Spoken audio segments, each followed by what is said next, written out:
There's Obi. And I'm Scott.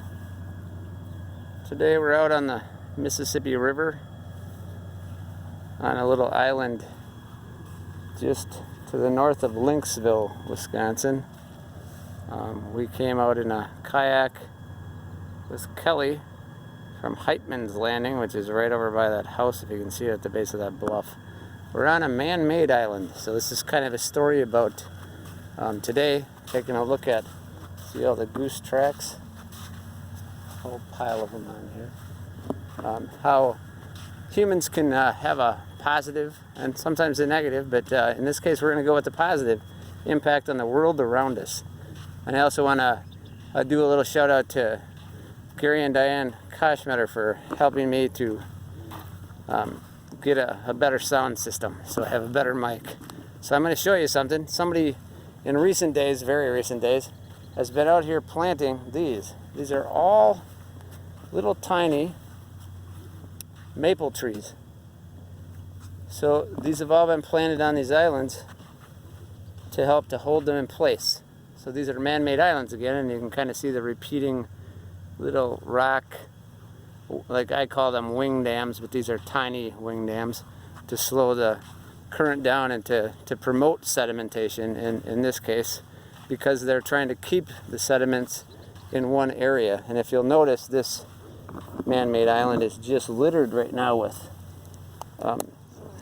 mussel shells. So this one, so one of my other past life experiences in the 90s, I used to dive for mussels because of the or to sell them to the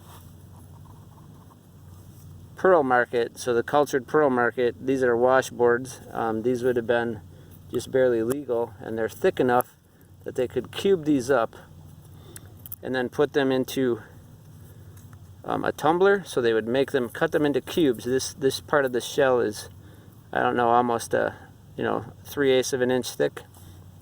They would cube them up and then tumble them until they were round, and then put them into cultured, or put them into oysters, mostly in Japan. And then they would eventually put a little bit of mother pearl on them over, I think it was a couple of years, maybe 3 years, and then they would become cultured pearls. So, there were specific species that we were looking for when we were diving for clams, and one was this one, which is washboard, is what the common name was. And actually I also worked on surveys for the DNR, and I cannot remember their whole entire scientific name. I can't remember it, genus and species, sorry. But there are other ones too. So again, washboard there, just about legal size, looks like to me. They had to be, I believe that last day when I was clamming, they had to be about 4 inches. Here's it looks like a fat mucket, a really light shell. You can actually see the lights through that shell if you look in there at the right angle. See the light kind of shining through. Really light shell. They didn't work for cultured pearls at all. And then a whole variety here of shell. Some of these are pretty hard to identify, but some deer toe and 3 ridge. So this one sort of looks like this washboard species, but this is called the 3 ridge, so the 3 big dominant ridges on it. One way to tell that one apart. You could also use those in the cultured pearl market. This one has kind of the shape of a Higgins eye. This is not a Higgins eye. I can't right now remember the name of this species. I'm sorry, it's been too many years. But a beautiful shell. That one's kind of a whole bunch of lines on it. Very, many lines of color, almost like a tree. And I'll see what else I can spot here that I know for sure. Some geese you can hear.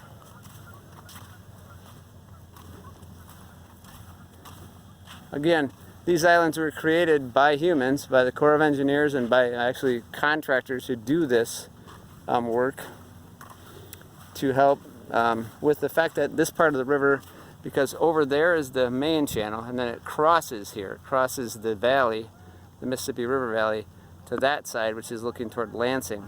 And actually right in front of that barge tow is the town of Ferryville. And right there is the town of Lynxville, Wisconsin.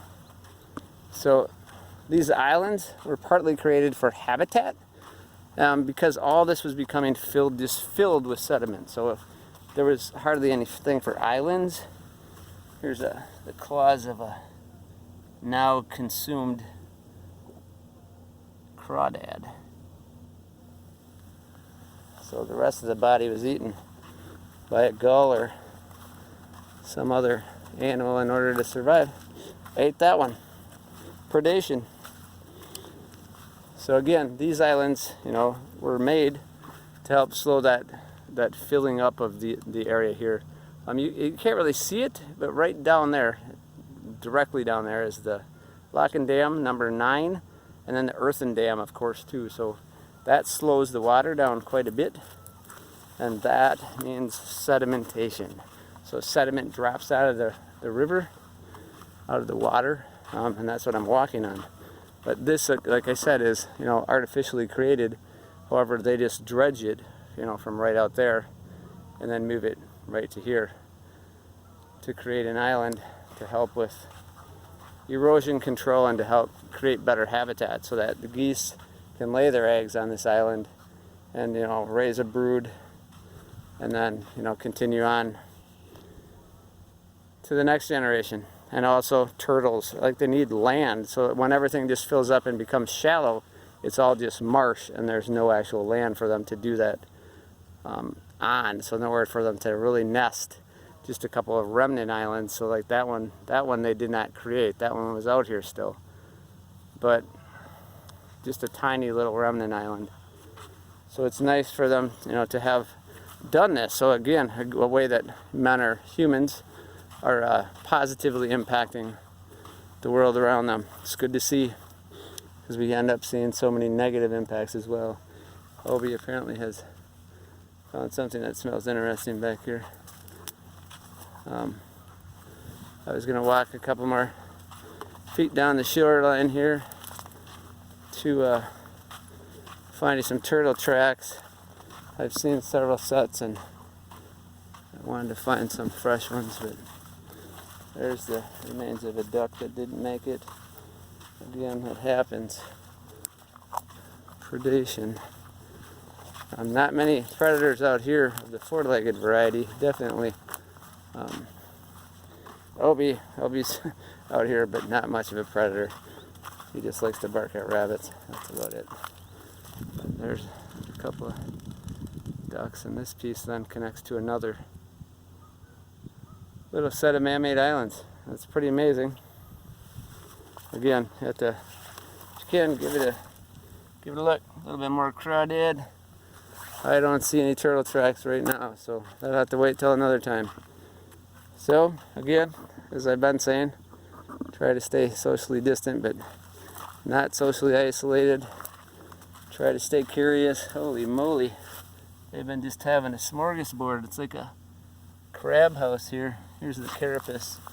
And see how blue they are right now. That's early spring and dried up. Here's the carapace of the head of a crawdad. They're pretty good sized ones. These are actually, they're always amazing to me, and they're quite beautiful, but they can hang on. They can actually regenerate, but they're hard. They're so hard on the outside that most birds can't eat them. So you'll find them kind of scattered about in spots where they've been sitting and eating them. So again, take care. I'm getting long-winded, and I'll let you all be. Have a good one, and we'll talk to you again soon. Bye. One more view of the Mississippi River Valley.